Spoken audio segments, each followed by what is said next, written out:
From the heart of Hawkeye Nation comes the show that dissects the plays, debates the calls, and celebrates the victories. This isn't just a podcast. This is your unfiltered access to the mind of two diehard fans. They live and breathe black and gold, and they're here to give you the honest, raw takes you won't find anywhere else. Get ready for deep dive analysis, passionate debate, and a unique perspective on the team you love. This is Punting is Winning with JD and Keith.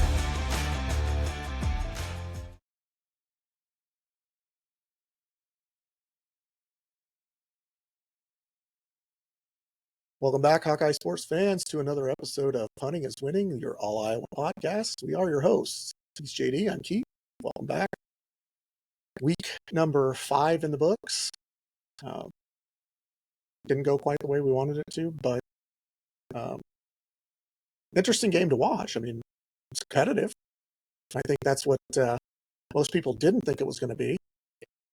So, yeah, I didn't. We'll talk about it here in a little bit, and I'll expand on my thoughts then.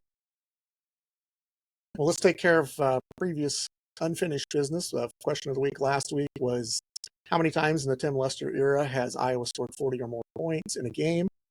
And the answer is 5. Got a few answers that said 4 and then no, and then they corrected themselves to 5. So I think I could probably name them. Okay. You've got UMass, Washington,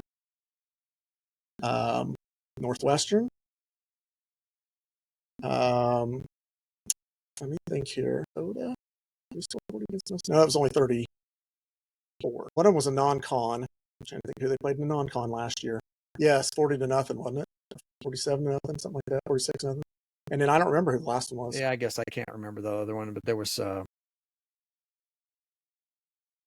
was it an in-conference? It was an in-conference game because we had 40 against Northwestern, and then we followed that up with a 40 against somebody else. Washington. Well, I thought Northwestern was later in the season. Did we put 40? Did we play Purdue last year? We didn't play Purdue last year. Let me look it up here. I had it last week, and now I. Oh, we put 40 up on Wisconsin. Yes, Wisconsin. 42-10. 42-10. That's what it was. It was right. Wisconsin because we went Wisconsin and then either Northwestern or Northwestern, then Wisconsin because we put 40 on 2 weeks in a row. Yeah, that's right. Yeah, it was Wisconsin. I can't believe I forgot Wisconsin. We got them coming up next. So yeah. Anyway, put 40 on. Well, let's get the new question of the week out of the way, and we'll move into the last week's game. So you've got a new question, correct? Yes. Since Kirk Ferentz has become Iowa's head football coach in 1999, for the 1999 season, what is Iowa's record when Iowa comes off of bye weeks? So what is Iowa's record in the games after a bye week? Following a bye week. Now, you got to remember, there are some years that Iowa did not have bye weeks, and then there are other years when Iowa had 2 bye weeks. They have 2 this year, don't they? They do have 2 this year. They have this one, and they have one like October or November 1st, I think is an off week. Is that right before they go to Southern Cal? Perhaps? Something like that. Yeah, I'm drawing a blank now, too. I've been at work all day, so my brain is kind of in work mode still, so I don't have a lot of the schedule in my head right now. But yeah, I remembered there was 2. I just couldn't remember when the other one is. Anyway.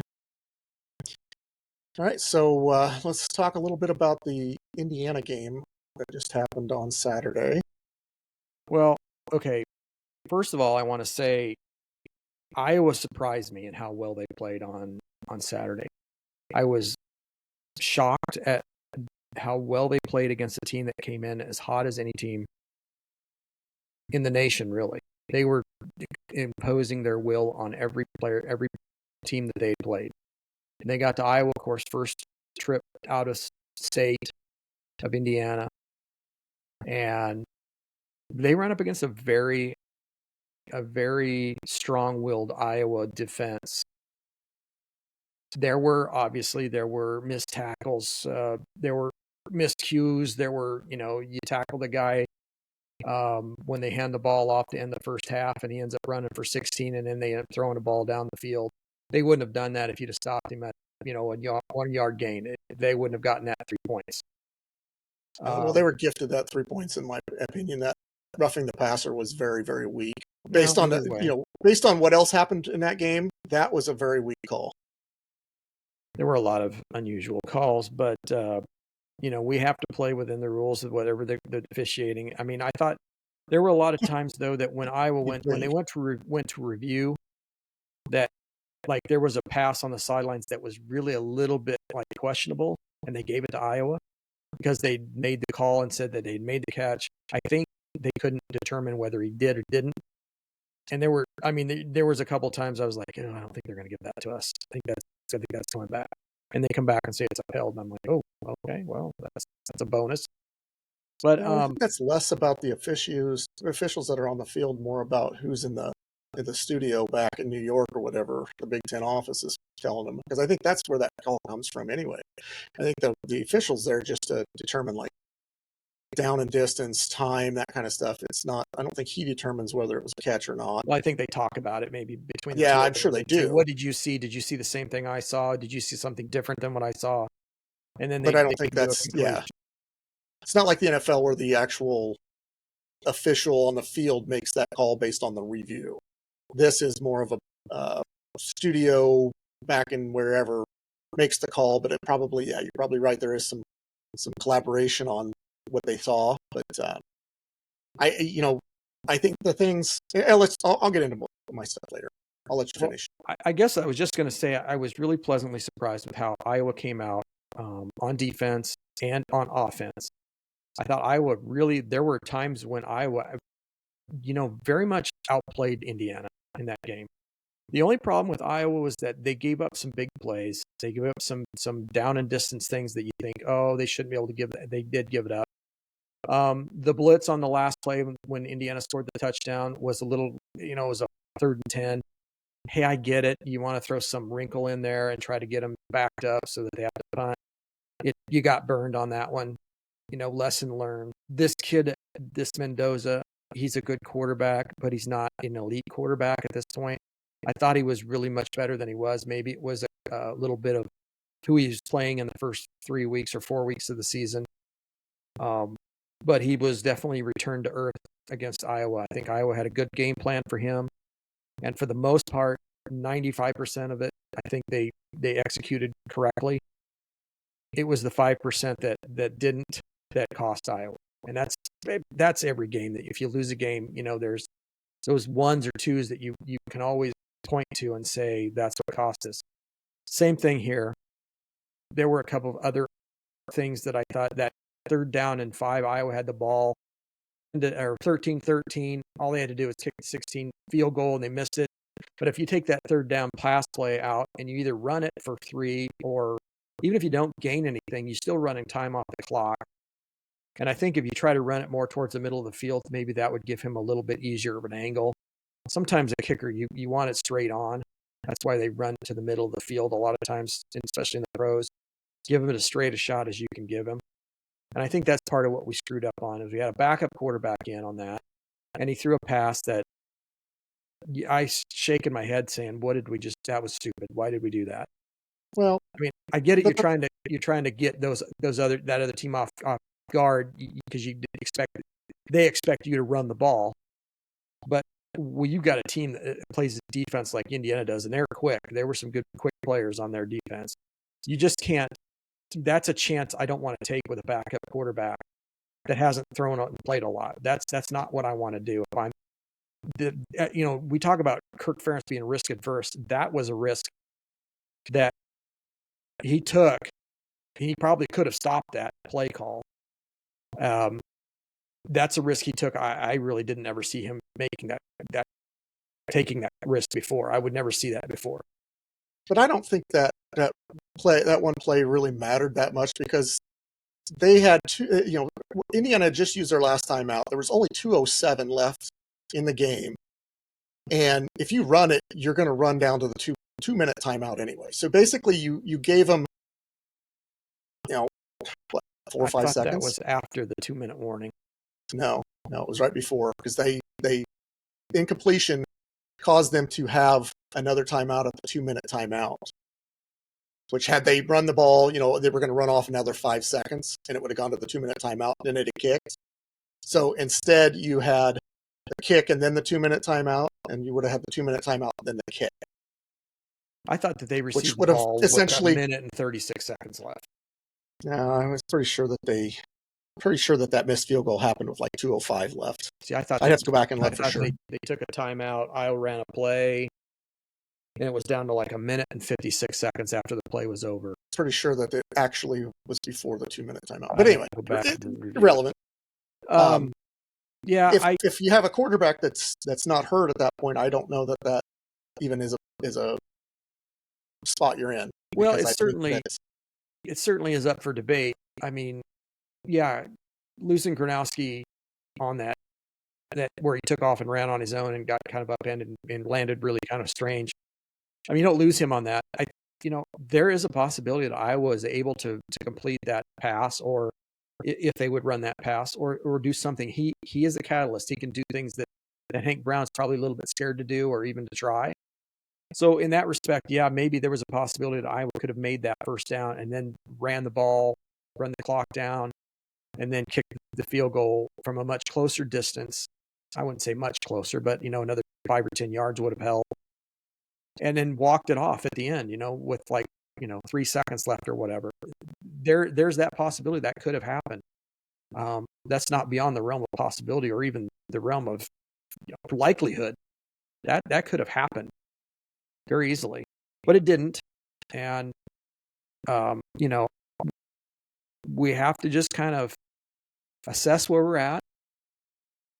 You've got 2 really big games looming in front of you after Wisconsin. What is it, Penn State, and you've got Oregon at some point after that. Those are 2 really good quality teams coming to Kinnick. It would be nice if you could take one of those 2, if not both. I doubt you'll get both. Oregon looks really good. Penn State would be the one that you may have a chance to get at, but you're going to have to play better offense than you've been playing. I think they're as good a defense as you're going to see probably all year, with Indiana being probably the number 2. I don't think anybody else is going to play as good a defense as the team that we just played and Penn State. I think Oregon's fantastic. I think it's just going to outscore you. I think they're the type of team that they'll just outscore you. I'm not saying, I learned my lesson on this deal. I said last week I don't think Iowa was going to stay in this game. And I even said that online a couple different places. I thought the score would be, 38-13. I even said 41-9 at one point. So I'll eat those words and say I won't discount Iowa again this season and say that they're completely out of everything, because they won't be. I think they'll be in every game. Now, to what degree, I don't know, but I'm not gonna discount them. As long as Gronowski's the quarterback, I think we've got a chance. And I think, you hit on it earlier. I think the game plan for this game was near flawless as far as to how to approach it. Maybe not so much in the play calling all the time, or obviously the missed tackles were an issue. Like you said, you make that tackle at the end of the first half for a 3-yard gain. They don't probably run another play, or they run another play, but it's more of another run, and you're not looking at them kicking a field goal to tie it at half. You go in with some momentum, stopped them right at the beginning of the second. You didn't allow them to do much of anything in the second half until late in the fourth quarter, really. I didn't want to say I warned you that Indiana wasn't as good as you're never as good as your best game, and you're never as bad as your worst game. After watching Illinois, I think I sent it to you in a text earlier in the day. Illinois is a very poor tackling team. Very poor tackling team. And, the fact that they ended up still beating USC kind of is indicative of how I don't think USC is as good as their record would indicate. I think they've had the benefit of a fairly weak schedule up to this point. And then they had to go on the road, obviously. That is another one. And again, I get it. It was a 2-point win for Illinois at home, but in a walk-off fashion. But I just didn't, I never really felt like USC was ever really into that game until late in the second half.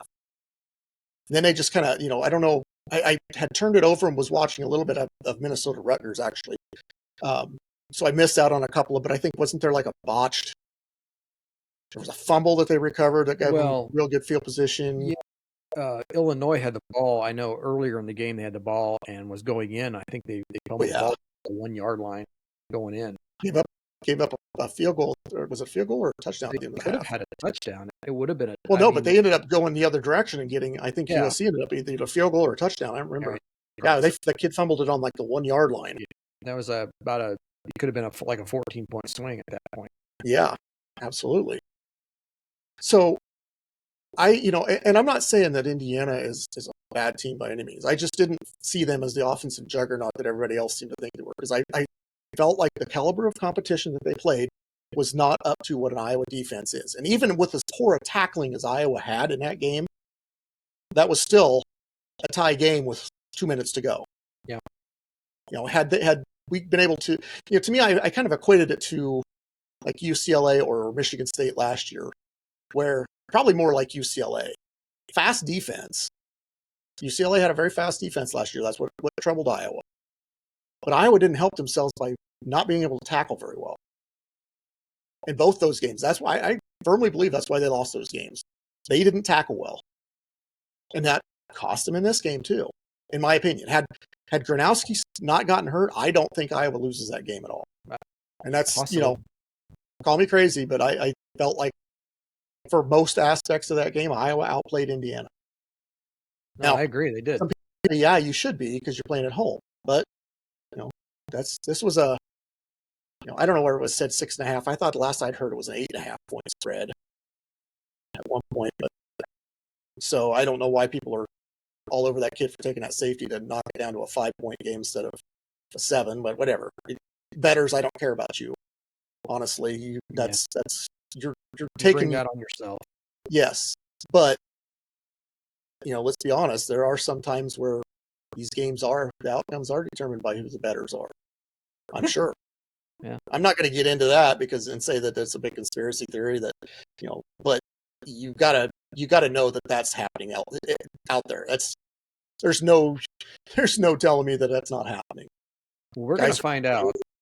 We're going to find out how good Indiana is after next week, because next week they have a bye week and then they are at Oregon. And at this point, I could honestly see Oregon beating them by 2 or 3 scores. We'll see. It's that, you got to make that trip to the West Coast, and yes, you can always. That's part of the reason why. That seems to be a bugaboo for a lot of teams, that they go out west, they just can't compete.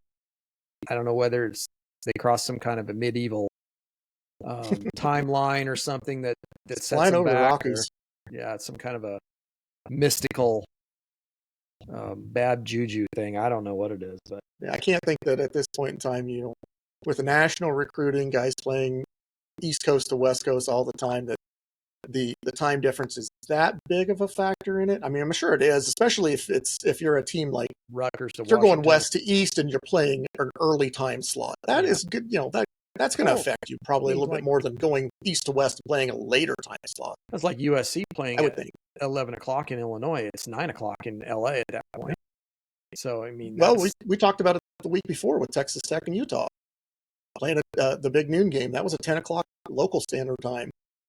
That's odd for some of these teams, but it shouldn't be that big of an issue in this day and age with the national recruiting, guys playing from everywhere. Some of these guys are from the West Coast, so they're used to it. Why wouldn't they be used to it? I get it. Get ingrained in things. Do you think that sometimes when you arrive for the game has a lot to do with whether you're ready for the game or not? I mean, like what would be the thought process behind having either fly out, like for a Saturday game, fly out like on a Wednesday and get there, have a little work on Thursday, Friday, get ready, kind of get yourself acclimated, and then play in your game on Saturday afternoon? Or would it be better to fly out like on a Friday afternoon, stay the night, get up, go the next day, run through a real quick early morning workout, go to the game, and fly home? I would rather have that Wednesday fly out myself. Honestly, I mean, Thursday morning, if I left it Thursday morning, it would be fine. Yeah, we got a little time. Get me out there. Yeah, get me out there. If I left it, say, 8 o'clock on a Thursday morning from Central Time, and it's a 4-hour flight. That's getting me out there at 10 a.m. And I go to my hotel, I get checked in, I go do an afternoon walkthrough or workout, whatever, practice. And then Friday, I've got a regular walkthrough, and I've got a Saturday afternoon game, which, if it's a 2:30 West Coast time, that's a 4:30 my time. I'm probably feeling pretty good about the time change. I think it's harder going from west to east than it is from east to west, but it sure hasn't seemed like that. It seems like those teams going from east to west have a lot of struggles when they go out west. So, I don't know. I've not had to do it, so I can't really speak to it and say, oh, this should be easy for them to do, because I haven't had to do it. Right. And me, I've not had to go. Even when I played ball in the early or mid 80s, we never went that far. I mean, everything. At most one time zone. Yeah, we drove everything. I never flew to anything. Yeah. So, I mean, back to the point of the game is to the Indiana, I just didn't feel going into that game that Indiana was as big of a juggernaut as everybody thought they were, and I feel like that kind of was proven. But maybe it's more proven because I had more faith in the Iowa defense than some people maybe. I trust Phil Parker that he knows what he's doing, and he's going to find ways to slow those teams down. So that's kind of where my mindset was last week of I just, they haven't faced a defense like this. It's a first road game. It is, their first, I hate to say true test, because like Signetti said, Iowa is going to be a completely different test than what Illinois was. Different types of teams. Iowa basically imposed their will. They had that bully mentality. They were very physical. I mean, you talk about the physicality, and I wanted to bring this up too. That hit that Xavier Wampa hit on their quarterback, which was totally legal. There was no flag for it.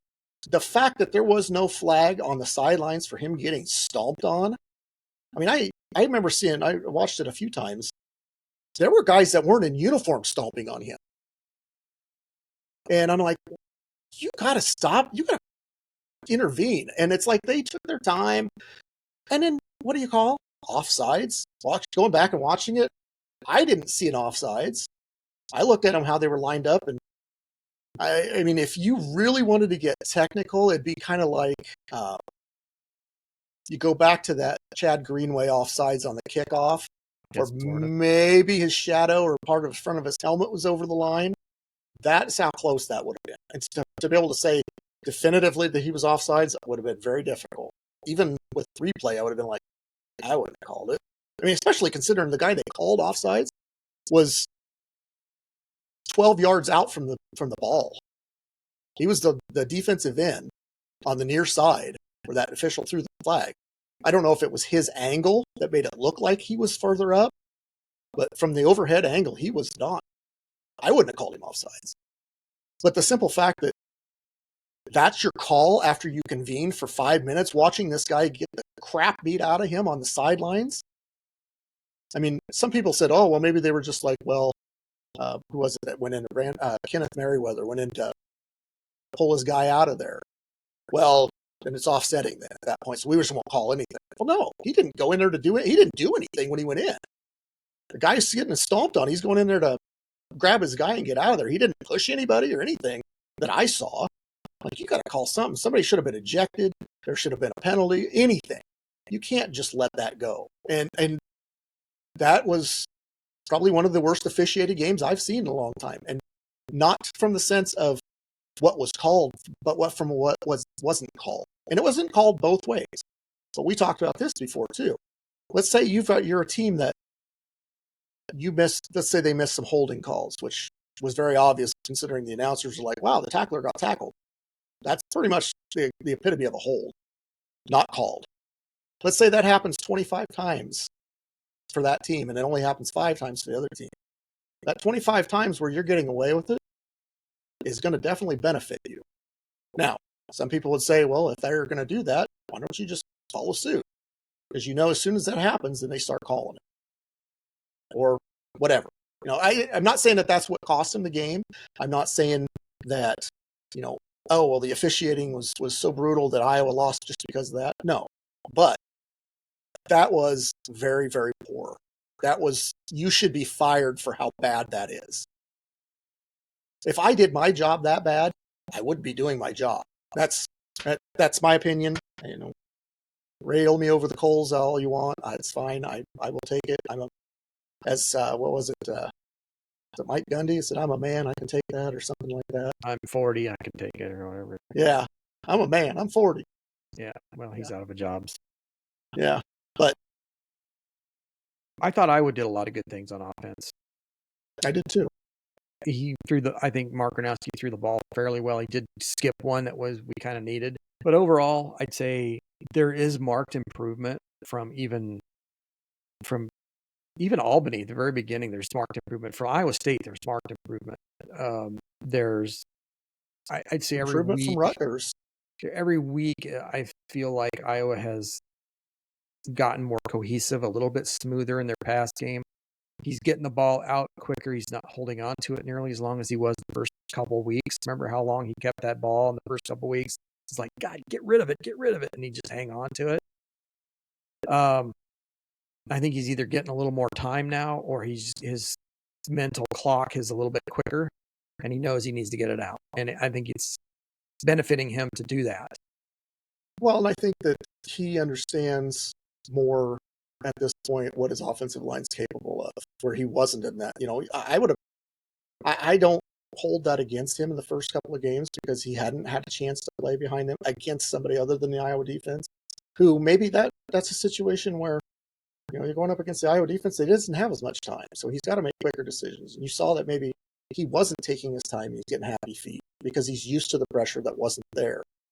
And now he's kind of relaxed and, okay, I'm not imagining phantom pressure that should be there that isn't, or I'm understanding the pressure is there where before I didn't feel it. I'm just hoping that the injury that he had is not anything serious. Speaking of that, I want to touch on this for a second. Let's say after the off week, we got Wisconsin 6:00 on the 11th, I believe, and that's on FS1, by the way, for everybody who's wanting to know. 6:00 on FS1 on the 11th in Madison. If he's able to come back and start that game, how is his injury, however insignificant at that point it is, or however significant it might be, how does that change the game plan? Do you take away his ability to run the ball? I mean, do you say no more quarterback draws? Do you say, if you're in a pocket and it starts to collapse, instead of taking off and running, I want you to throw it out of bounds? What do you do with him? Do you baby him the rest of the season and say, we're going to restrict your running ability because we need to keep that knee healthy? Or do you say, hey, the knee's fine. He says the knee's fine. It was a minor sprain. It felt worse than it was. They've done x-rays. Everything's solid still. Or do you say, all right, back to square one, back to normal. Let's go at it like you would play the game if you were not hurt. How do you do that? I would say if it was my call to make, I don't feel like Wisconsin is a good enough team that it's going to be something they're going to need to run a lot with him. Shouldn't need to run a lot with him. That maybe you put the handcuffs on him just a little bit on his running there, but you kind of get the blood flowing and see how he's doing. Maybe you don't completely stop him from running, but it's one of those maybe not so much of the designed runs. Don't take anything unnecessary. Yes, and then as that game progresses, you keep in communication with him. How's it feeling? Oh, I'm feeling great. I don't have any issues. Don't feel like there's any problems there whatsoever. Okay, next game, things are back to normal because you can't really baby him. I mean, that's the last thing is to play a game. It's like saying that old expression of you're not playing to win, you're playing not to lose. There's a difference between, and I think if you hold him back and you try to tell him, don't do this because you're going to run the risk of an injury, that's when injuries happen more. So you just let him kind of do his thing. I think what you do is you restrict him to running plays that are designed running plays, like you just said. But I think you turn him and say, hey, you've got some some playmakers that can also take care of the ball and move us down the field. Let's start relying a little bit more on them. And if you need to run, but by the same token, if it's completely an unnecessary run, don't make that play. Get it out to McNeil, get it out to Kamari Moulton, get it out to whoever. Reese Vanders, he's supposed to be back and the savior of everything. Throw him the ball. He's 6'4" or whatever. He can go up and get it over everybody else. Instead of trying to unnecessarily make plays, get it to people who also are out there to make plays. That's kind of my thing. Now, let me ask you this. We're going to change the subject just a little bit. We're going to move it over a little bit. Wisconsin has, our next opponent, Wisconsin has Michigan this week. If they get pummeled by Michigan, and I mean like 35-10, 35-3, 40-0, whatever, get beat pretty good. Do they fire Fickell right away? And if they do, how is that going to affect how Iowa plays Wisconsin? Do you think that sometimes teams have a tendency to rally around a new coach and may play much better than they have been? And does that mess Iowa up a little bit? Do you feel like, the dynamic of things? You got Wisconsin, who just got rolled by Maryland, who's not even, Maryland might be decent this year, but to beat them as bad as they did, they're not elite, no. And then you got Michigan. I'm sure Michigan's going to be favored by probably at least 8 or 10, and probably even more than that. It's probably going to be a mid double digit favor. So if that holds true to form, and Michigan beats them pretty decent, like a pretty good amount, and they decide to move on from Fickell right then and there, and they put in some interim coach for the rest of the season, is that dynamic going to change? Because I'm scared to death of Wisconsin all of a sudden finding themselves with a new coach and becoming a significantly better team than they were with the existing head coach. That would entail a complete offensive overhaul for them. And you do it in 1 week. By the way, Michigan's a 16.5-point favorite. There you go. Because they're at home too. So to me, that would be a complete offensive overhaul to be able to do that. Well, you don't necessarily have to overhaul. You could tweak it. You could do things that they're not good. No, I realize that. But that Billy Edwards, he's the quarterback. He's not a terrible quarterback. He played for Maryland, and he didn't have bad stats. He was not. I thought he was hurt. Well, he played last week. I don't know how much he played because he was hurt, and I think he's kind of like limited on how much they played him. And I don't know if he hurt himself because I didn't watch the game. But let's see. If I look at the box score for that game, better games than Maryland and Wisconsin on that. He went 1 of 3 for 45 yards. Yeah, he did play. I think he was limited. I think they limited him to a certain amount of snaps or a certain. Yeah, they played 4 quarterbacks. Yeah. Well, 3 QBs. I don't know if this Tyrell Henry. I don't know. He might be a running back, but he was 0 for 1. Edwards was 1 for 3. Hunter Simons 7 of 9, and Danny O'Neill 14 of 22. So again, that's against Maryland, who I've never seen have much of an elite team defense by any means. So they're usually a little undisciplined. Yes, very much so undisciplined. Very prone to making stupid mistakes. Like penalties. Yeah, I think that's what's held them back from being a decent team. Yeah, is their discipline or lack thereof.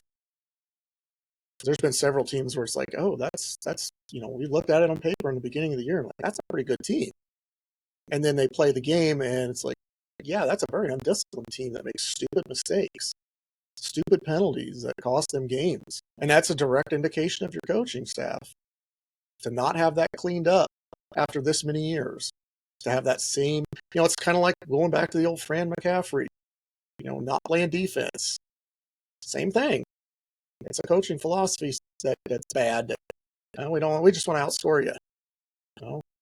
You've proven over the years that hasn't worked.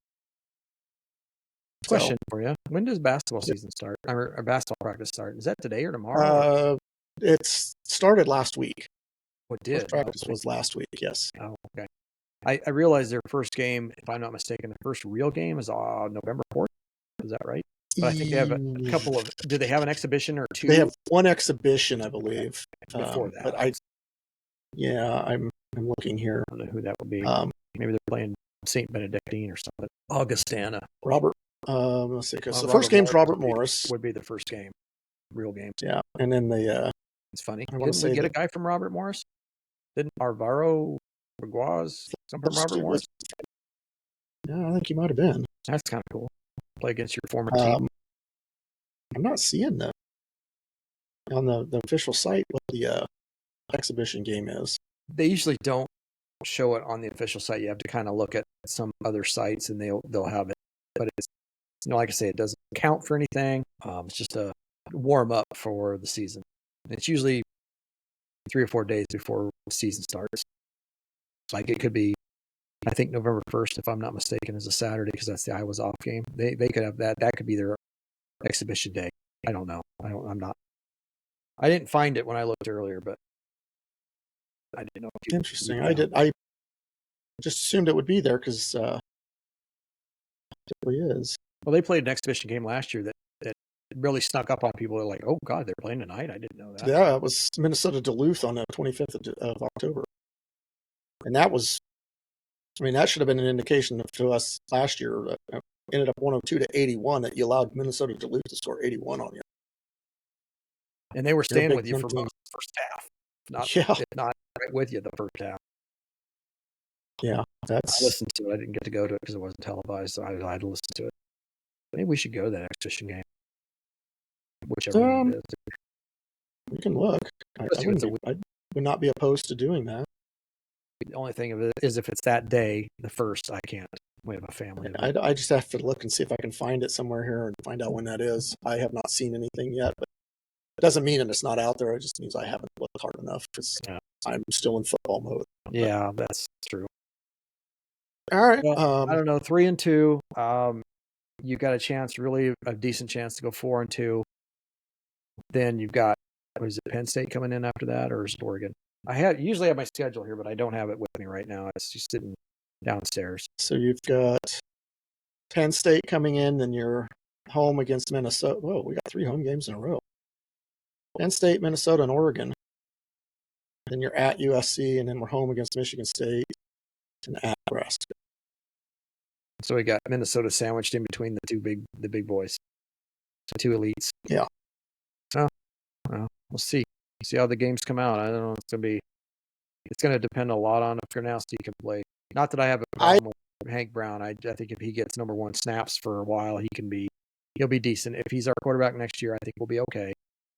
I just think he needs you can't just bring a kid in that doesn't get a lot of the first team snaps and you just throw him into the heat of the battle against a number 9 or 10 or whatever team Indiana was and say 11, I believe. There it is. Yeah. Lead us to a victory. It's a tie game. And he could have. And he could have. That's the sad part. He could have. Yeah, we had our opportunities, and and he moved the ball halfway decent on that last drive. It just you got into that hurry up mode where I think he panicked a little because of lack of experience in a situation like that. People say, "Oh, well, played at Auburn," but was he in a crunch time situation like that? Probably not. And that's one of those that will either make or break you. And either makes you a hero or humbles you. And you've got a loud Iowa raucous crowd that's into the game, and it can be a very overwhelming feeling to be out there with all eyes are on you. It can be hard to deal with. I would be remiss to not say kudos to the crowd. That was a wild environment, very loud. You can even tell how loud it was on TV. I think it had an effect on Indiana some. I think it really did. Too. I think they were bothered by it. They may not say it, and they may not, let people know that because God, you wouldn't want to tell Oregon crowd that the Iowa crowd bothered you because then you just get it just as bad, if not worse, from everybody else you play. So you never want to admit that. But I think the Iowa crowd did have a little bit to say about how well this game was played on their side. And I think it did rattle Mendoza. Yeah, it did a little bit. You couldn't tell it in the first 4 plays of the game, but I thought, boy, I'm going to eat crow this week. But Well, I kind of thought that too. I was like, oh, if this is going to be how it's going to be, this is going to get ugly and then hurry. And then I would just tighten it up. It was nice to see. all right, anything else to say on that or the Wisconsin No, game? just, I said it earlier, 6 o'clock FS1 on the 11th. That's the Iowa-Wisconsin game. It'll be live from Madison. In my opinion, I hope that Fickle's the coach. I hope they don't fire him before Iowa. They can fire him after Iowa. I don't care after that. But like somebody said, if they fire him mid-season, they owe him $28 million. If they fire him at the end of the season, it's what, 18? 24 million, 21 million. I don't know how much he gets per season. I think he gets $7 million a season. So at the end of the season, then they wouldn't owe him. They'd owe him 21. Yeah, but I don't know what the buyout is. That's usually a different number than what's left on your contract. It's a percentage of it, 80%, whatever it is. I don't know what it is. We'll see. I have a feeling that he probably will get fired after the Michigan game if he gets boat raced.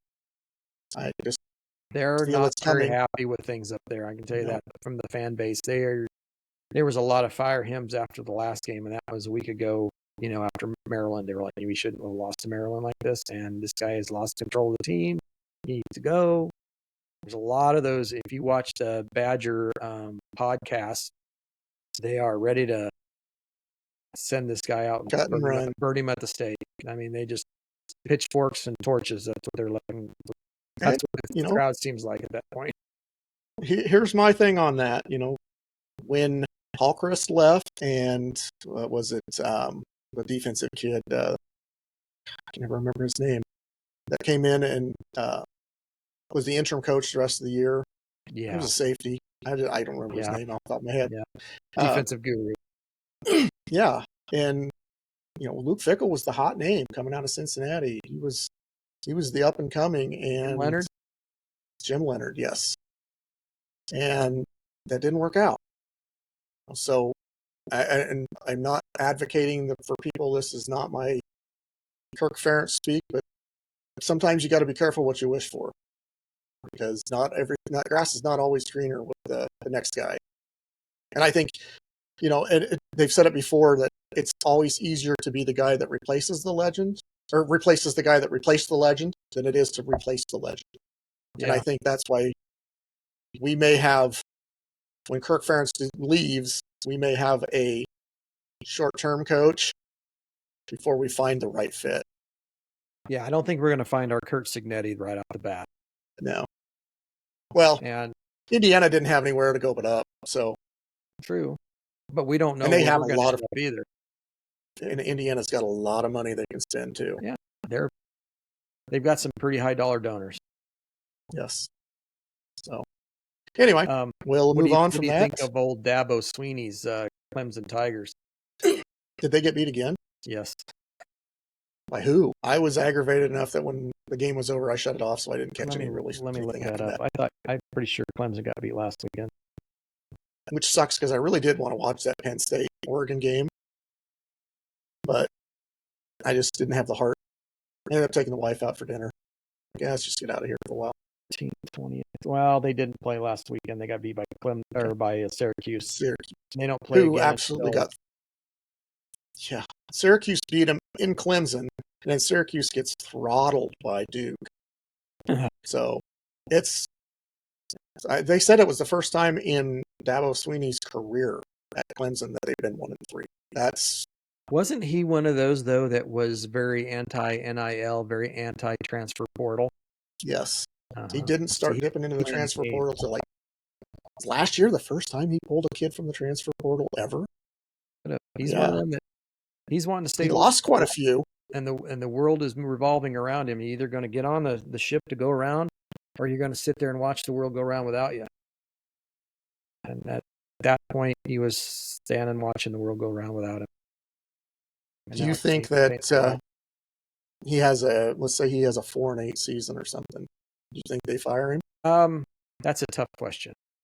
What's the buyout? Not that they probably care too much about that. Do they give him a pass for a season and say, even though you were rated in the top 5 at the beginning of the season, do they say you had enough injuries, or who knows what they say? It's hard to say. knowing Clemson the way I do, they're probably going to fire him. Yeah, and that's sad because it would be the first time in his career that he ever had a losing record.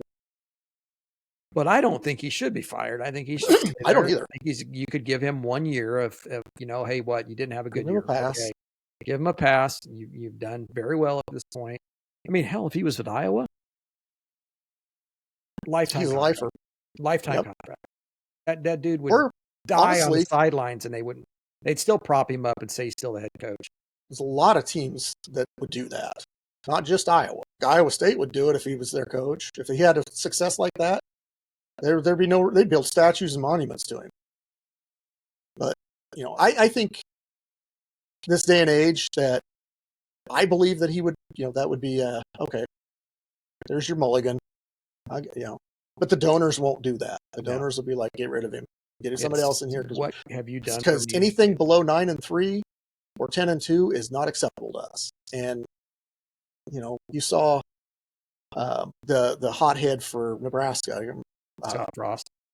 No. Before Mike Riley even. Frank Solich.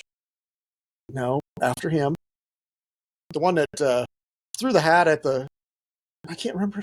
God, I can't think of names today. Yeah. His worst teams was what, a 9-3 team, and they got rid of him because that they had to evaluate where they were when that year that they come back to beat Iowa. Didn't that guy go to Ohio, or was that Solich? Solich went to Ohio. Oh, okay. This guy ended up going he's a coordinator somewhere, I think. God, if I'm going to look up his name, and then it's going to be like, duh. And I know everybody's sitting out there listening, going, "Oh yeah, you should know this."